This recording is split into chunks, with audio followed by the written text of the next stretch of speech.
तरफ जो है राष्ट्रपति चुनाव से जुड़ा हुआ,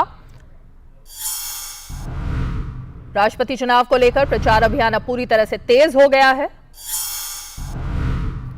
और राष्ट्रपति चुनाव को लेकर सत्ता पक्ष और विपक्ष आमने सामने है। ये लगातार चीज सामने आ ही रही है और इसके अलावा बीजेपी की अगुवाई वाले एनडीए की ओर से झारखंड की पूर्व राज्यपाल द्रौपदी मुर्मू, तो विपक्ष की ओर से यशवंत सिन्हा अपनी किस्मत आजमा रहे हैं। राष्ट्रपति चुनाव में जमीन से जुड़ी ओडिशा की आदिवासी महिला के सामने आने से विपक्ष के कई सहयोगियों में पसोपेश है और इसीलिए बहुत सारे दल ऐसे हैं जो कि मुर्मू के समर्थन में सामने आ गए हैं। राष्ट्रपति चुनाव 2022 के लिए मतदाताओं के वोट की कुल वैल्यू 10,86,431 है और इस तरह राष्ट्रपति चुनाव में जीत के लिए आधे से एक वोट ज्यादा की जरूरत होगी और जिस लिहाज से इतने वोट चाहिए और राष्ट्रपति चुनाव में बीजेपी की अगुवाई वाले एनडीए के पास काफी हद तक अब पूरे वोट हैं और आंकड़ों के लिहाज से देखें तो एनडीए को अपने राष्ट्रपति उम्मीदवार को जीत दिलाने के लिए 13,000 अतिरिक्त वोटों की जरूरत है और जिस तरह से विपक्षी खेमे से एक के बाद एक समर्थन मिल रहा है द्रौपदी मुर्मू को, उसके बाद पलड़ा भारी होता हुआ दिख रहा है। मायावती, नवीन पटनायक, वाईएसआर कांग्रेस समर्थन का उनको पहले ही ऐलान कर चुके हैं और अब जेएमएम की तरफ से भी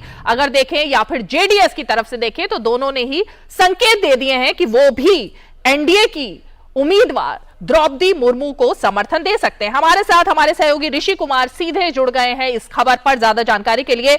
ऋषि, अगर मैं जानना चाहूं तो पूरी प्रक्रिया के साथ साथ बहुत सारे नाम और भी सामने आए थे लेकिन सभी की उम्मीदवारी एक तरीके से रद्द कर दी गई।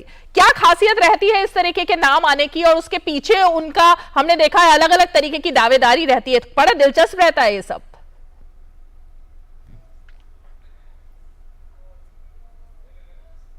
हैं जो राज्यसभा के महासचिव भी हैं, उन्होंने एक प्रेस कॉन्फ्रेंस के जरिए सभी जानकारियां दी कि किस तरीके से उन्होंने जो स्क्रीनिंग के दौरान करीब 115 जो दावेदारियां थीं, हालांकि 300 से अधिक लोगों ने फॉर्म मांगे थे लेकिन 115 लोगों की स्क्रीनिंग हुई और इसमें बहुत सारी स्क्रीनिंग को शुरुआती दौर में उन्होंने खारिज किया और बाकी के 90 से 80 के बीच में जो लोग थे उनकी स्क्रीनिंग काफ़ी हद तक आगे गई।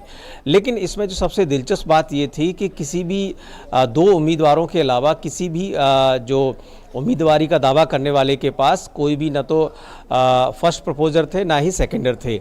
उन्होंने इतना ज़रूर किया था कि जो बाकी की जो रिक्वायरमेंट्स हैं वो पूरी की थी। 15,000 रुपये की जो फ़ीस है वो उन्होंने जमा की। इस लिहाज से करीब 9 लाख के आसपास का जो धन है वो भी रिटर्निंग ऑफिसर के पास जमा हुआ।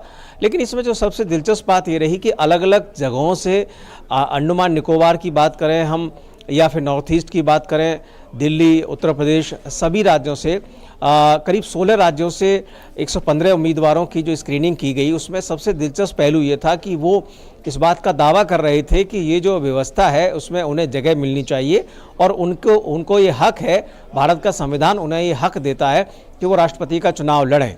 लेकिन रिटर्निंग ऑफिसर का साफ कहना था कि जो नियम होते हैं, संविधान भी उन नियमों के तहत ही चलता है, नियमों की बात ही करता है, तो उस लिहाज से वो नियमों में बदलाव नहीं कर सकते हैं। इस लिहाज से उन्होंने स्क्रीनिंग के दौरान जिन लोगों को बुलाया था या जिन्होंने दावे किए थे उनको उनके दावे न सिर्फ खारिज किए बल्कि उन्हें कहा गया कि आप प्रॉपर तरीके से अगली बार फिर से प्रयास करें। तो ये बड़ा दिलचस्प था। कल हमने देखा था अलग अलग वेशभूषा में, अलग अलग तरीके से, अलग अलग भाषाओं में लोग अपने अपने दावे प्रतिदावे कर रहे थे, लेकिन दो लोगों को, जैसे कि हम सभी जानते हैं, द्रौपदी मुर्मू और यशवंत सिन्हा अब आमने सामने हैं, वही जो है वैलिड पाए गए। जी बिल्कुल ऋषि, और देखने में ये भी आता है कि कई सारे तो इसमें से उम्मीदवार हर बार सिर्फ इस बात का इंतजार करते हैं कि वो नॉमिनेशन फाइल करने के लिए जाएं। उनकी हिस्ट्री भी ऐसी है, कोई किसी के साथ अपनी तस्वीर दिखाता है, कोई किसी के साथ। बहरहाल अब जब प्रचार तेज हो चुका है तो दोनों ही, चाहे हम द्रौपदी मुर्मू की बात करें या यशवंत सिन्हा की, किस तरह की रणनीति रहने वाली है, किन किन से मुलाकात होगी और कहां पर प्रचार अभी शुरुआत हो गई है? देखिए, जहाँ तक दोनों उम्मीदवारों की बात करें तो यशवंत सिन्हा अपना चुनाव प्रचार शुरू कर चुके हैं और काफ़ी एग्रेसिव तरीके से अलग अलग राज्यों में वो दौरा कर रहे हैं। द्रौपदी मुर्मू का आज जिस तरीके से हम देख रहे हैं, उन्होंने अपने चुनाव प्रचार की अभियान की शुरुआत की है, लेकिन उनकी सबसे खासियत बात यह है कि उन्होंने अपने चुनाव प्रचार में जाने से पहले तमाम ऐसे संगठनों से, दलों से बात की और उन्हें जो आश्वासन दिया उससे उनकी जो जीत है करीब करीब हम कह सकते हैं कि पक्की हो चुकी है। तमाम राजनीतिक दलों ने जो एनडीए में नहीं हैं, उन्होंने, चाहे वो वाईएसआर हो, चाहे वो बीजू जनता दल हो या फिर मायावती हो, इन सब लोगों ने जो खुलकर उनको समर्थन दे दिया है, तो संख्या लिहाज से वो राष्ट्रपति के पद के लिए पूरी तरीके से अब एलिजिबल हो चुकी हैं वोटों के लिहाज से।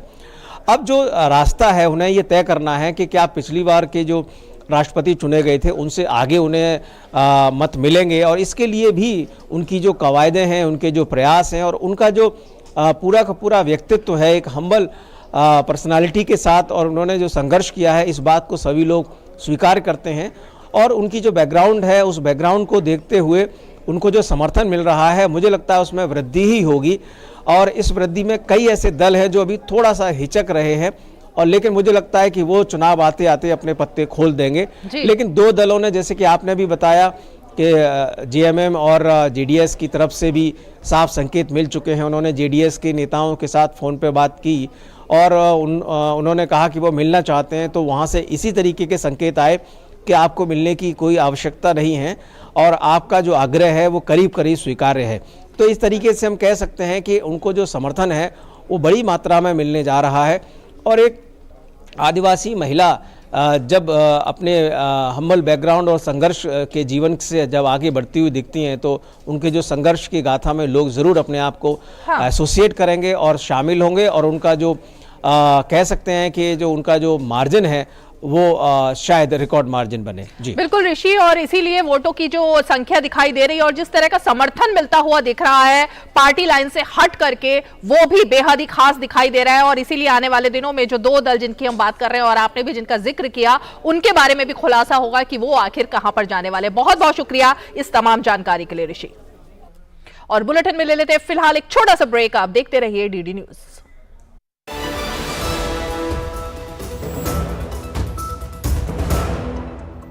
हीरे जैसे बदन को तराशता है एलॉइस हेयर रिमूवल क्रीम। त्वचा बनेगी शाइनी और लवली। एलॉइस हेयर रिमूवल क्रीम। चल भाई, झुमके बदली कराने हैं। अरे आंटी, ये रही सामने सोने की दुकान, यहाँ से बदलवा लो। पर खरीदा तो उस दुकान से था। अरे अगर हॉलमार्क का